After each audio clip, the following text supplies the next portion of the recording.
ዝኣቱ ሰብኣዩ ግዜ ጽድያ ናይ ዝቦታ ነዚ ቶርኔዶ ዝተባሃለ ዘራጊቶ ቀንዲ ግዜ እዩ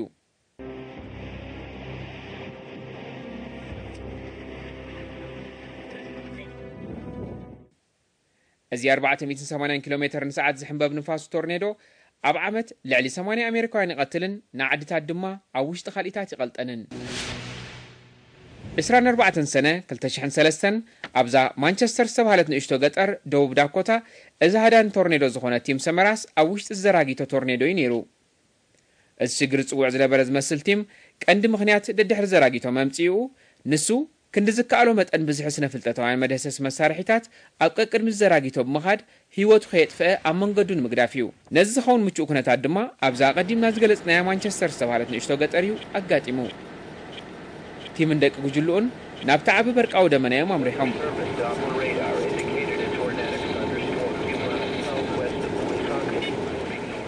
ኣስታት 11.2 ኪሎ ሜትር ቅድሚኦም ድማ ሓደ መንቆርቆር ዝመስል ቅርጺ ዝሓዘ ዘራጊቶ ክስራሕ ጀመረ ቲም ክቐርብ እኳ እንተደለየ ናብኡ ገጹ ብቐጥታ ዝቐርብ ጽርግያ ግን የለን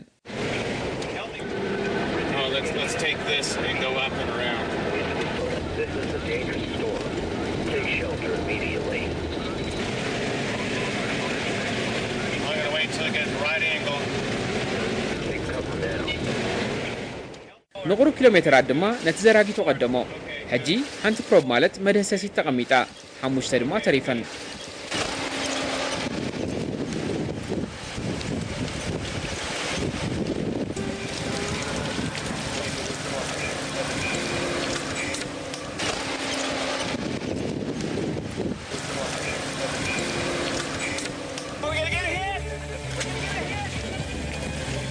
እዞም ጉጅለ ነዚ ዘራጊቶ F4 ቶርኔዶ ዝዓይነቱ ኮይኑ 320 ኪሎ ሜትር ኣብ ሰዓት ሕንባበ ዘለዎ ኢሎም ገሚቶም ኣለዉ ማዕረ ክንዲ ዝቁጣዕ ዘለዎ ዘራጊቶ ንሓደ ብግቡእ ዝተሃንጸ ገዛ ክቐልጦ ንሓደ ተንቀሳቓሲ ገዛ ድማ ልክዕ ከም ሚሳይል ወርዊሩ ክድርብዮ ይኽእል እዩ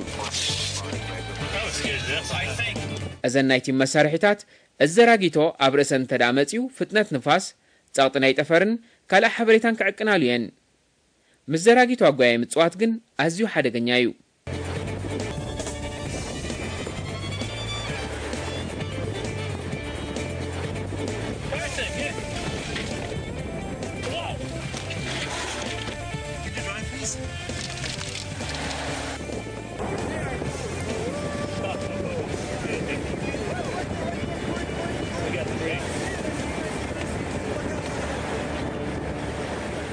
الزراجيتو نحنتي أبطقوم زنبرت نهر الشاجزا قراري توسدا. أزدما حدا 320 كيلومتر في ساعة كحنباب زخل تورنيدو انتاي كجبر كم زخل مزخا خريو. حجون تخونتيم نتاشر شيء النايم وداتا معك أني تنمغما توفي زلو.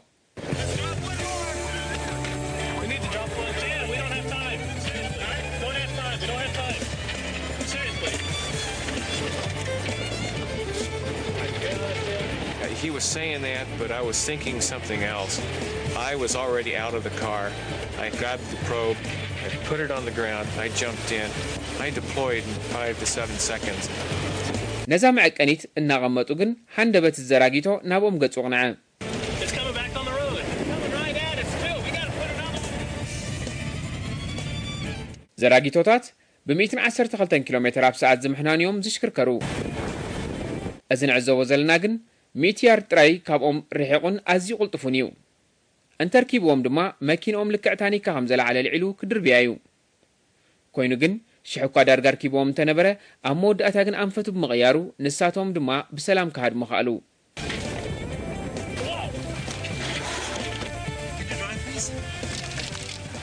كله جنا يكون عدلنيا.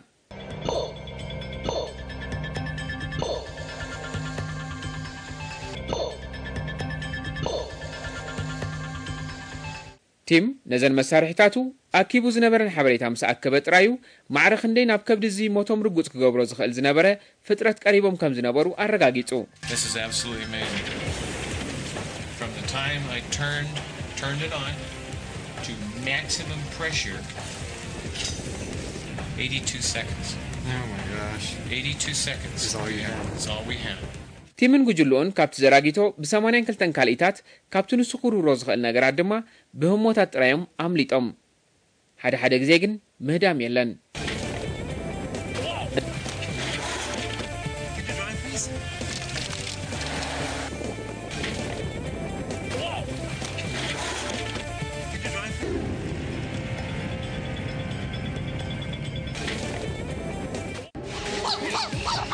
እንስሳታት ዘገዳም ይማርኹናን የገርሙናን እዮም ኣመናን ተቐሪብካ ግን ህይወትካ ኢኻ ትኸፍል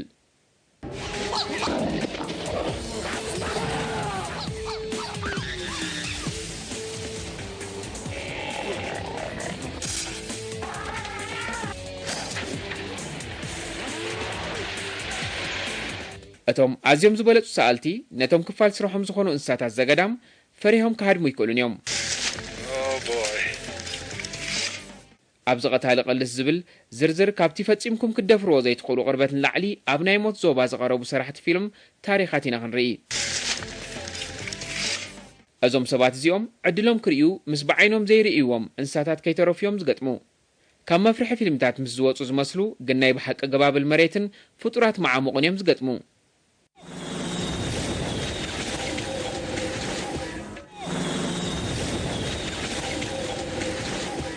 مسموت قص نقص كترى كم يكم تمثل تقرمو دو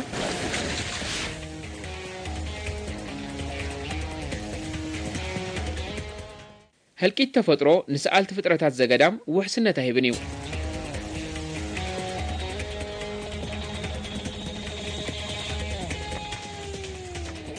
فتنة دمن كفالاتنا يتسرحيهم كل جزيجن كل سألاي أتي مجمرتا زريئو نجار يسنبدويو إذا مجمرتا نري أنبار حدا فتسوم زي حسبو سرح فيلم هندبت سألو نزي نايمو قزام عالم زلالهم موتيو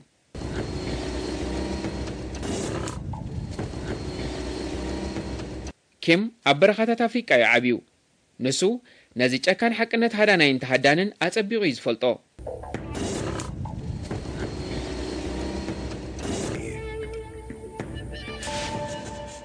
أبزم شتزي نسون مسارحتو ديل هانكوكن نزي ناي نبر غولغول هادن كسنو ديوم مديبوم نيروم ديل أبزا جيب ساعينتا مكينو أبزا سألام كبرهالو زخلا طرفات مبرهاتات حيزيو نيرو شحوكا ببين خموخان حدقنيان تخونه أزم صوبوتكن ببينهم فعيلوم نزا حدقنيا دمون مدلايوم توافيروم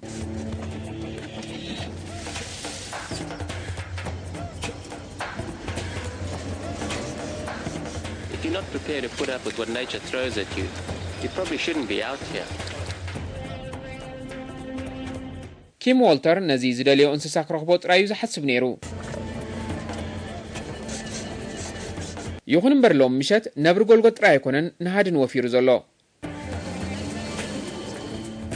ازي اتو منابسيوم ابزي حدا عبقلس يزكايد زلو ابزي والتر برهان تزينبرو نتقلس بدمص طرايم تخاتاتلو نيرو شحكو مبزحتنا بسنبادن درق انتخونا ازمويا وغن نخسنو دوي تبغيسو أتقلس نابر تعخدا والتر أزوم هادنتي ناوغاتهم كيمصو بمفرح نايدل حجز حاتته Move it up here. I need those lights in a hurry before they pull this thing down. Okay, I'm coming. أمود أتعدل أبتبوتها بتصحى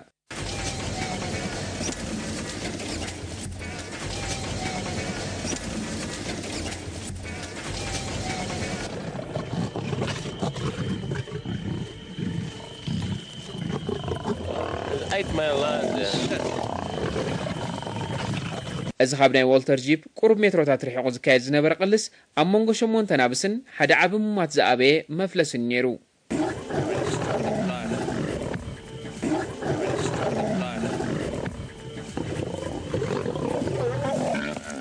ناستات حدا ساعات زاكل دماز مفلس مزوما نابس بهيوة تخبرعو خساب جمرو تقالسا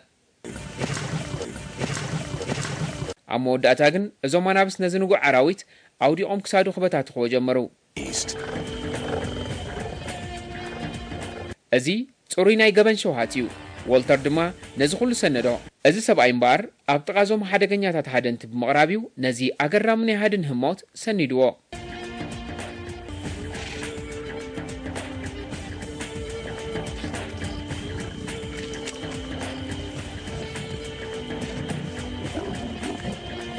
East. East. East. That's one scary looking line.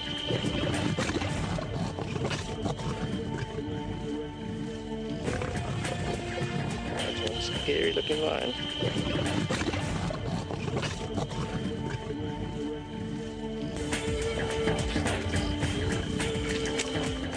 ምናልባት ክትስእሎም ትደል ትኸውን ባዕልኻ ክትገጥሞምከ እዚ ሕጂ ንዕዘቦም በኣር ወዲ ሰብ አንጻር ኣራዊት ዝገበሮ ቃልሲዩ herpetologist ማለት ተመራማሪ ስነ ለመምትን ምድረማያውንን ብሬዲ ባር ምስ ሓደ ታሪኻዊ ገበል ክራኸብ እዩ እዚ ዓቢ ፓይቶን ዝዓይነቱ ገበል ኣብዛ ኣብ ሰሜናዊ ህንዲ ትርከብ ዓዲው ዘወርወር ዝብል ነይሩ እዚ ገበል እዚ ብዘይ መጠንቀቕታን ፍርህን ካብ እንስሳታት ክሳብ ክንዲ ቆልዑት ዝዕቤቶም እዩ ዘጥቀዕ እቶም ደቂ ዓዲ ብሬዲ ነዚ ገበል ሒዙ ከኣልየሎም እዮም ደልዮም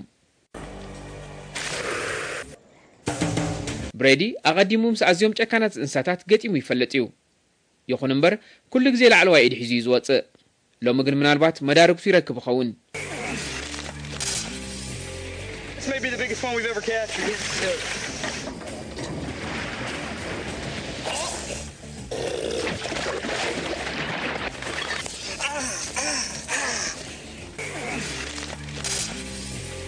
This may be the biggest one we've ever captured. ብሬዲ ነዚ ገበል እንተረኺብዎ ቅድሚ ንሱ ብጥቕላላቱ ገይሩ ምጭባጡ ቀልጢፉ ተቓሊሱ ክቆጻጸሮ ኣለዎ እዚ ገበል ግን ኣበይ ተሓቢኡ ክህሉ ይኽእል This may be the biggest one we've ever captured.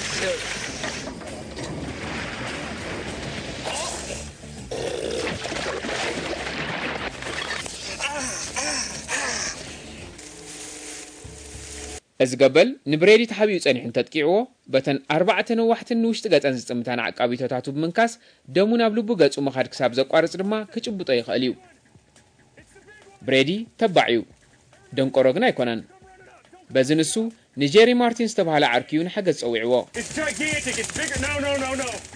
It's as big as my leg. I'm gonna need your help. I'm trying, guys. I'm trying. Okay. Wait, he's tongue flicking. He sees it. እዚ ገበል ንብሬዲ ረኣዮ ንሱ መልሓሱ ብምቕልቃል ዓቕም ብምውሳድ ብሬዲ ጽቡቕ መግቢ እንተኾይኑ እዩ ዘረጋግጽ ዘሎ ብሬዲ ክንዲ ዝኣክል ገበል ገጢሙ ኣይፈልጥን እዩ ቁመት ዝገበል ክንዲ ሓንቲ ድሕሪኣ ከፋት ማለት ፒክኣፕ መኪና ክኸውን ከሎ ክንዲ 4 ዕጽፊ ጎድኑ ስፍሓት ዘለዎ ድማ ክውሕጥ ይኽእል ብሬዲ ንጄሪ ርእሱ ክሕዞ ብምንጋር ንሱ ድማ ነቲ ዓቢ ጭራ ክሕዝ ወሰነ Okay. You can be sure that either I'll get the head or the head will get me. 2, 3. Go. I got it. I got him. I can't hardly hang on. You got him? I got the head. You sure? Yeah. Hang on. እዚ ገበል ግን ወላ እኳ ተታሒዙ እንተሃለወ ሓያል ምንቅስቓስ ኣለዎ መጀመርታ እምበኣር ንጄሪ ክጭብጦ ጀመረ Oh my gosh, watch out, don't let him bite your face. Don't let him bite your face. Got me in the fun. Oh my gosh, watch out, don't let him bite your face. Don't let him bite your face. Then it tries for Brady. Don't let go of that head. I'm afraid of that head. Okay. All right, man, he's around my neck. እዚ ገበል ንብሬዲ ክሳብ ትንፋስ ሓፂርዎ ክመውት ዝደሊ ጨበጦ እዞም ምስኦም ዝመፁ ጉጅለ ግን ማዕሪ ክንድኡ ሓይሊ ዘለዎ ቅልስ ስለ ዘይመሰሎም ደው ኢሎም እዮም ዝዕዘቡ ነይሮም እዚ ገበል ሕጂውን ቦታ ብምቕያር ክሳዱ ሓዞ ኣብ ኣደናቂ ህሞት ግን ብሬዲ ነቲ ገበል ተቆጻጸሮ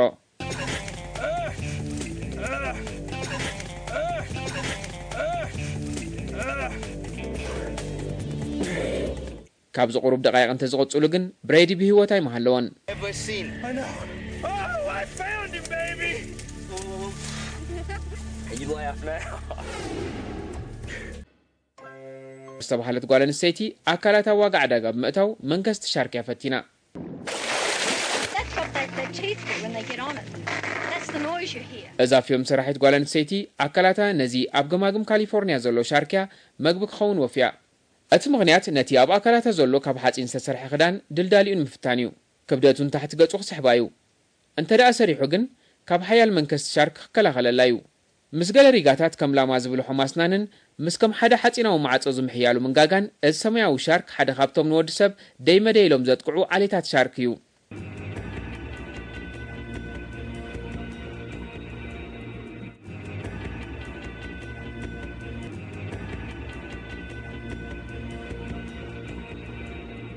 እዚ ሓሳብ እዚ ብባለር ዝተሓስበ ጸወታ እንተ ደኣ ኮይኑ እዞም ሻርክ ንኽጻወቱ ልዕሊ መጠን ሕጉሳት እዮም ኣብ መጀመርታ እምበር ባለሪ ብሓደ ደም ዝወፀ ንእሽቶ ዓሳ ጌርያ ፀዊዓቶ እዚ ሻርክ ንኽሳብ ምስ ጀመረ ኣብ መጀመርታ ትፈተነ ስራሕ ይመስል ነይሩ ድሒሩ ግን ንሳ ዘይተረድኣ እዛ ዓሳ ሽሑኳ ክሳብ ትመውት ክሕይኻ ይኽእል ምፍታን ዘየቋርፅ ምዃኑ እዩ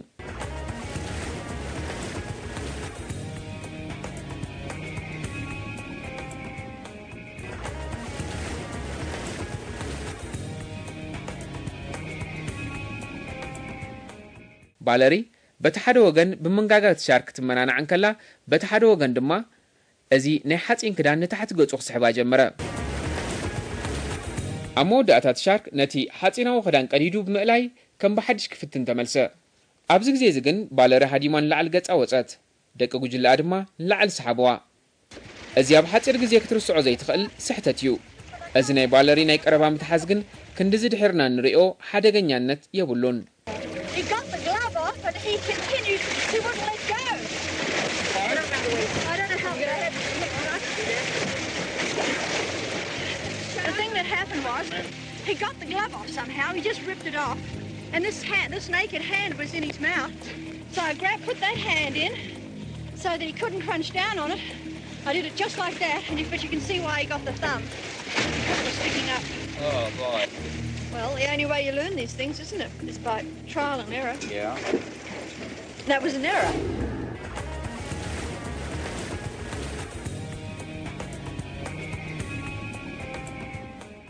እዚ ህሞት እዚ ሓደ ናይ ትሕቲ ማያት ሰኣላይ ካብ ሓደ ኣዝዩ ሓደገኛ ፍጡር ህይወቱ ንምድሓን ኢሉ ዝገበሮ ቐልሲ እዩ ዘርኢ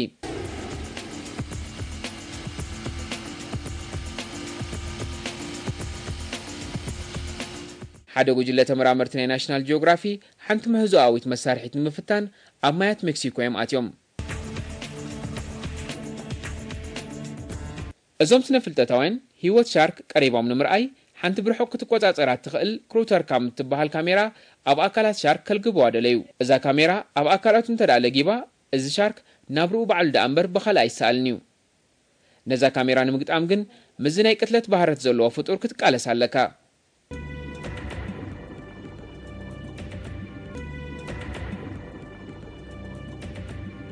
እዚ ህሞት ንሰኣላይን ክኢላ ስነ ሻርክን ኒክ ዘይርሳዕ ህሞት እዩ ብዕድል እዞም ስነ ፍልጠታውያን ሓደ ተራ ሻርክ ዘይኮነስ ቡል ሻርክ ዝተባሃለ ኣብዚ ባሕሪ ካብ ቀንዲ ማዕገርገርቲ ፍጡራት እዮም ሒዞም ኣማይት ኪሎታት ዝምዘን ሸጥ ዝበለ ጨዋዳን መስርዓት በላሕቲ ስናንን ንሻርክ ብቐሊሉ ዘይግጠም ይገብሮ ናይዛ ጉጅለ ለውጥን እምበኣር ሓደ ነታ ካሜራ ከተሓሕዛ ክልተ ናብ ውሑስ ቦታ ትእለ ሰለስተ ድማ ነቲ ሻርክ ነፃ ትገድፎ ይኹን እምበር እቲ ሻርክ ካልእ ውጥን ነይርዎ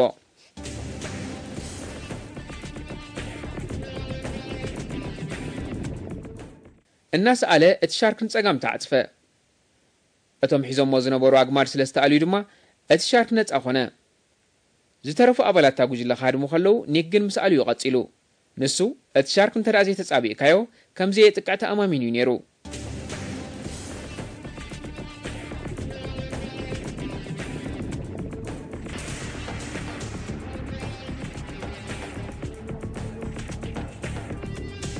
ሃንደበት ግን መን ከም ዝኾነ ዘይተፈልጠ ነቲ ሻርክ ብድሕሪኡ ተንከፎ እዚ ሻርክ ድማ ተጠዊኒ ቅድሚ ምህዳሙ ኣርከቦ እግሩ ድማ ነኸሶ እዚ በላሕቲ ኣስናኑ ድማ ካብ ዓካር ዓካሪቱ ክሳብ ሰለፉ ነኸሶ እታ ካሜራ ናብቲ ሑፃ ገፃ ወደቐት እቲ ሻርክ ግን መጥቃዕቱ ቀፀለ ብድሕሪ እዚ ሓደ ካብቶም ጠለቕቲ ኒክ ኣብ መጥቃዕቲ ከም ዘሎ ነገሮም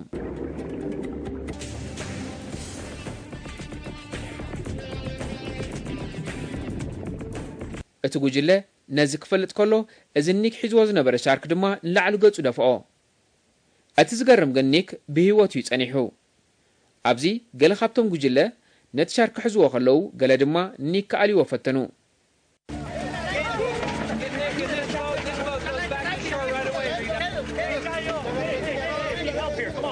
እዞም ነዚ ዘይተጸበዩ ደቂ ጉጅልኡ ንኒክ ብኣእዋም ደጊፎም ናብ ላዕሊ ብምውፃእ ናብ ሆስፒታል ተጓየዩ ኒክ ድሕሪ 7 መጥባሕትን ናይ ወርሓ ኣካላዊ ክንክንን ሙሉእ ብሙሉእ ሓወየ ንሱ ንካሜርኡ ህይወቱ ኣብ ምድሓን ተራ ብምፅዋታ የመስግናዩ እቲ ዝገርም ግን ኒክ ደጊሙ ናብ ማያት ብምምላስ ሻርካ ምስ ኣልዩ ተዋፊሩ ንሱ كابت زفلطون زخبرون انسسا بجيجات دق سبات زيادة 5 شغل يزرب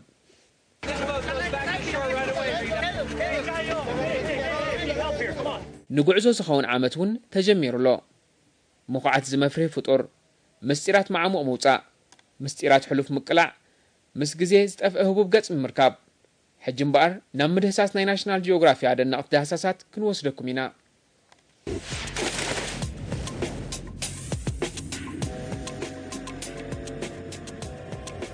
أتمد لاي أب تحت السلالات انتاو نقسنت أم مقابر نقص تادي جميرو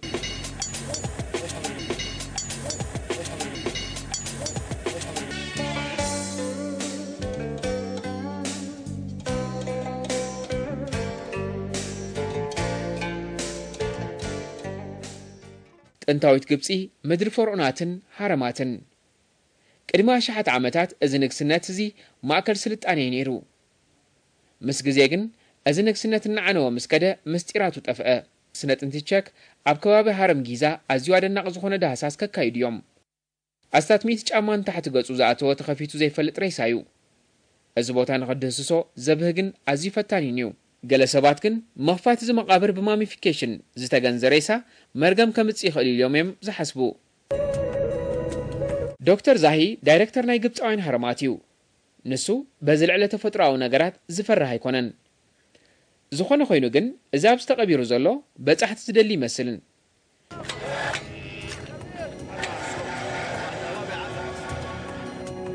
እቲ ኣብቲ መእተው ጽንሕ ሑጻ ክእል ለምስ ጀመረ እቲ ኣብቲ መናድቕ ዝጸንሐ ደረቕ ዋላኻ ክፈርስ ይጀሚሩ በዚ እምበኣር ኣብ ዝኾነ ግዜ ኩሉ ኸዓኑ ይኽእል እዩ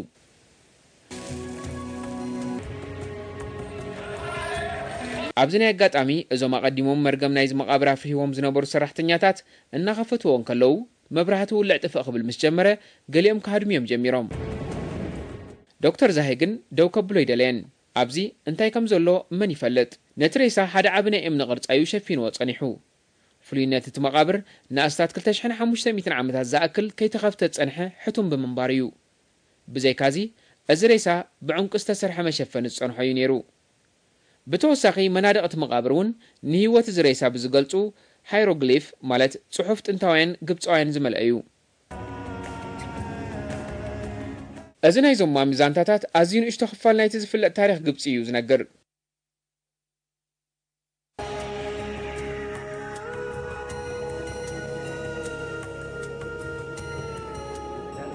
انت زناي مدرة بدا حوصاغن ازي بزح مستيرات زحازه እዩ ገሊኡ ክሳብ ቅድሚ ፍጥረት ወዲ ሰብ ዝርጋሕዩ ካብ ዝቐጽልና ንሓደ ቅድሚ 110 ሚልዮን ዓመታት ኣብ ዓለም ተወዝወዝ ዝብል ዝነበረ ንጉዕ ሓዳ ናይ ለማሚ ክንዕዘብ ኢና ምድሳስ ዳይኖሶራት ሓደገኛ ስራሕ እዩ እዚ ፖል ሰሪኖስ ተባሃለ ፓሌንቲዮሎጂስት ማለት ተመራማሪ ጥንታዊ ስነ ህይወት ኣብ 43 ዕድሚኡ ጥራይ 4 ሓደስተ ዓይነታት ዳይኖሶራት ዳህሲሱሎ ነሰብኣይዚ ዘፍርሖ ተልእኾ ስለዘየለ ካልኦት ስነ ፍልጠታውያን ዝፈርሆ ቦታታት ከይተረፈ ደፊርዎ እዩ ፖል ሕጂ ናብቲ ሸፋቱ ተፈራህቲ ዝኾኑሉ ውሽጢ ምድረ በዳታት ሰሃራ ኒጀር ይኸይዱ እዚ ቦታ ክንዲ ስፍሓት እዩ ሓደገኛነቱ ኣብዚ በረኻታት እዚ ኣንፈትካን ህይወትካን ከተጥፍእ ቀሊል ስለ ዝኾነ ፖል ነቑጣታቱ ንምርካብ ናይ ሳተላይት ካርታን ግምታቱን እዩ ዝጥቀም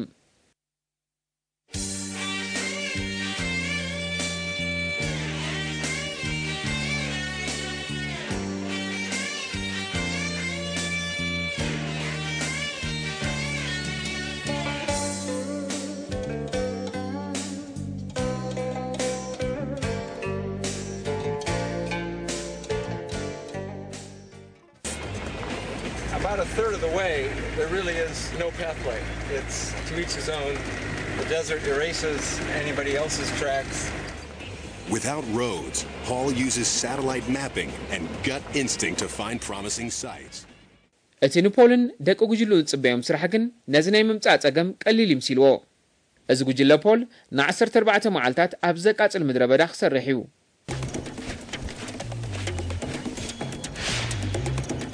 ሙኻት ዓጽሚያ ምድረ በዳ ልክዕ ከም መርፍእ ኣብ ቅሚጦታት ምድላይ ክመስል ይኽእል እዩ እዚ ግን ፖል ሓደ ዓጽሚ ክሳብ ዝረክብ እዩ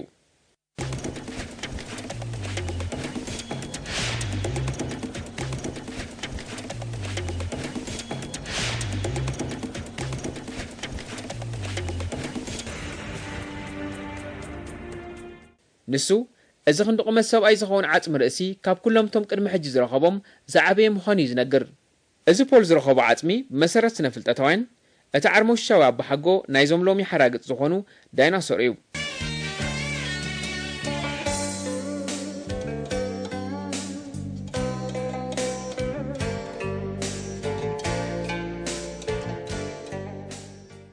እዚ ፖል ዝረኸቦ ዓጽሚ ብመሰረት ስነ ፍልጠታውያን እቲ ዓርሞሻዊ ኣባሓጎ ናይዞም ናይ ሎሚ ሓራግጽ ዝኾነ ዳይናሶር እዩ ወላው ንዞም ሕጂ ዘለዉ ተፈራህቲ ሓራግጽ ኣብ ቅድሚ ጥንታዊ ሓርገጽ ኣዝዮም ደቀቕቲ እዮም እዚ ናይ ቅድመ ታሪኽ ሓርገጽ ቁመቱ 12 ሜትሮ እዩ ንምስሑ ጥራይ ድማ ዳይናሶር ክበልዕ ይኽእል እዩ ነዚ ፖል ዝረኸቦ ሓርገጽ እምበኣር እዚ ንዕዘቦ ዘለና ቀራጻይ ብናቱ ቅድን ተረፍ መረፍን ህይወት ዝለበሰ ኣምሰሎ